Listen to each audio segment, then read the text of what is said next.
Student, তোমাদের অনুক্রম ও ধারার অনুশীলনের 3 নম্বর ছক নিয়ে আমরা আলোচনা করতেছি। এই ছকের অলরেডি আমরা 1 নং এবং 2 নং যে ক্রমিক নাম্বার ছিল এটাকে আমরা সলভ করেছি। এখন আমরা 3 নম্বর যে কোশ্চেন ক্রমিক নাম্বার সেটা সলভ করব। এখানে বলা হচ্ছে 3 নম্বরে যে প্রথম পদ হচ্ছে 29 এবং সাধারণ অন্তর দেওয়া আছে এখানে 4, সাধারণ অন্তর দেওয়া আছে এখানে 4 এবং কি দেওয়া আছে পদ সংখ্যা আমাদের এখানে ফাঁকা এবং এনতম পদ দেওয়া আছে -23 এবং এসএন আমাদের দেওয়া নাই। তাহলে এখানে এসএন নির্ণয় করতে বা সমষ্টি নির্ণয় করতে গেলে অবশ্যই আমাদের কি লাগবে, এই পদ সংখ্যাটা লাগবে। এই পদ সংখ্যাটা কিন্তু আমার দেওয়া নাই, কিন্তু দেওয়া আছে আমাদের তিনটা তত্ত্ব। প্রথম পদ দেওয়া আছে, সাধারণ অন্তর দেওয়া আছে এবং এনতম পদ দেওয়া আছে। তাহলে যেহেতু এখানে অন্তর দেওয়া আছে তাহলে এটাও একটা সমান্তর ধারা। এখান থেকে আমাদের এনতম পদটাকে আগে বের করে নিতে হবে। তাহলে আসো আমরা এটা কিভাবে সলভ করা যায় দেখি। তাহলে এখানে 3 নাম্বার সলভে আসি। দেওয়া আছে প্রথম পদ a ইকুয়াল আছে 29, সাধারণ অন্তর d ইকুয়াল দেওয়া আছে এখানে -4, এটা দেওয়া নেই। তাহলে এখানে n তম পদ দেওয়া আছে, n তম পদ দেওয়া আছে এখানে আমাদের -23। তাহলে -23 যদি আমাদের দেওয়া থাকে তাহলে আমাদের n তম পদ, তাহলে আমরা জানি যে n তম পদ সমান a plus n minus 1 into d। এই যে n তম পদ দেওয়া আছে এখানে -23, তাহলে এখানে 23 ইউজ করলাম। তাহলে আমার এই এনটা আমার নাই, এই এনটা আমাদের বাই করতে হবে। তাহলে এখানে দেখো এর মান দেওয়া আছে 29 প্লাস n এর মান 9 মাইনাস 1, d এর মান হচ্ছে এখানে -4।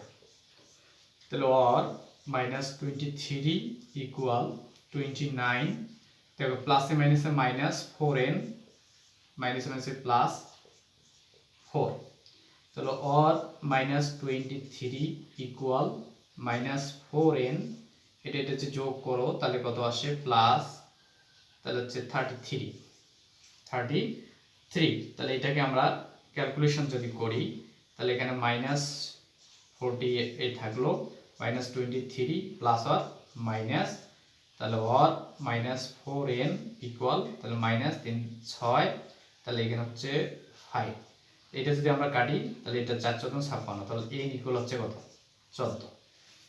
n ইকুয়াল কত, তাহলে এটাকে 4 × 56 মাইনাস করে কাটা যাবে, n এর মান পাবো আমরা 14। তাহলে n হচ্ছে আমাদের কত 14। তাহলে এই ভাগ করে আমাদের প্রশ্ন কত 14। তাহলে একটা অ্যান্সার আমরা পেয়ে গেলাম। আশা করি তোমরা এই যে n তম পদের সূত্র বার করে এখানে কিভাবে হয় এটা আমরা দেখলাম, ইজি কিন্তু। এরপর বলছে সমষ্টি। তাহলে সমষ্টি নির্ণয়ের সূত্র আমরা জানি যে Sn সমান কি জানো, n/2 second bracket 2a plus তম n মাইনাস 1 ইন্টু d।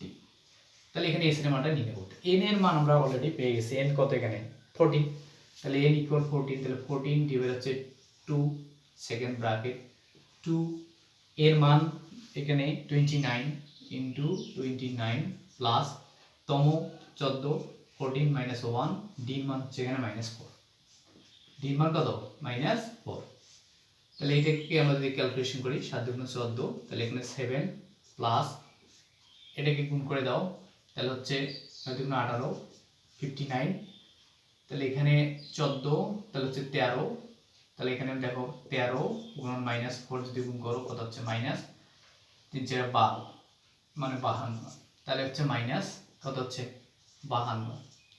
তাহলে এখানে 7 প্লাস এটাকে কি করো, সরি এখানে প্লাস পাবে না, এখানে গুণ আকার আছে, তাহলে এটাকে 6, এটা বিয়োগ করলে কত হয় 6। তাহলে এই 6 আর 7 যদি আমরা গুণ করি তাহলে আমাদের কি আসবে 7 এর গুণন যদি আমরা করি তাহলে বিয়োগ করলে কত হচ্ছে 6 6 7 42।